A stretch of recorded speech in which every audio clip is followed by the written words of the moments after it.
নমস্কাৰ বন্ধু বান্ধৱীসকল, welcome to amazing astro' world. আপোনালোকে হয়তো কিছুমান লোকক নিশ্চয় লক্ষ্য কৰিছে যে নিজৰ ভৰিত তেওঁলোকে এডাল কলা সূতা বান্ধি লয়। কিন্তু আপোনালোকে জানেনে মানুহে তেনেকুৱা কলা সূতা কিয় বান্ধি লয়? বহুতে কলা সূতা ফেশ্বনৰ বাবেও বান্ধি লয়, কিন্তু কলা সূতা বান্ধাৰ বহুতো মহত্ব আছে। যদি আপুনি নেজানে তেনেহ'লে এই ভিডিঅ'ত মই জনাম যে ব্যক্তিয়ে নিজৰ ভৰিত কলা সূতা কিয় বান্ধি লয় আৰু ইয়াক বান্ধিলে কি লাভ হয়। ভিডিঅ'টো শেষলৈ চাব আৰু ছাবস্ক্ৰাইব কৰিব নেপাহৰিব। লগতে ওচৰত থকা বেল আইকনটো প্ৰেছ কৰি দিব। বন্ধুসকল, আপোনালোকে কোনো লোকৰ হঠাৎ ভয়ংকৰ পেটৰ বিষ হোৱাটো নিশ্চয় দেখিছেই চাগে। তেওঁলোকৰ পেটৰ বিষৰ প্ৰব্লেম তেতিয়া আৰম্ভ হয় যেতিয়া তেওঁলোকৰ নাভি নিজৰ ঠাইৰ পৰা লৰচৰ কৰে। পেট বিষৰ অন্য বহু কাৰণো আছে।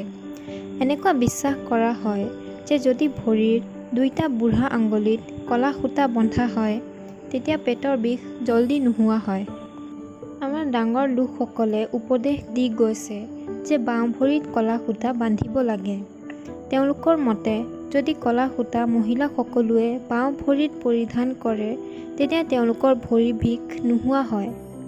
যদি আপুনি দিনটো কাম কৰি ভৰি বিষত ভুগিছে তেন্তে আপুনি নিজৰ ভৰিত কলা সূতা বান্ধি লওক। এনে কৰিলে আপোনাৰ ভৰি বিষ বহু জলদি নোহোৱা হৈ পৰিব।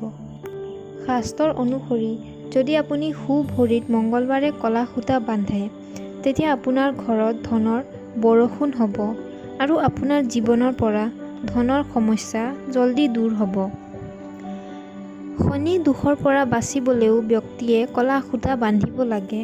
ইয়াৰ ফলত শনিৰ প্ৰকোপ সেই ব্যক্তিজনলৈ কেতিয়াও নপৰে।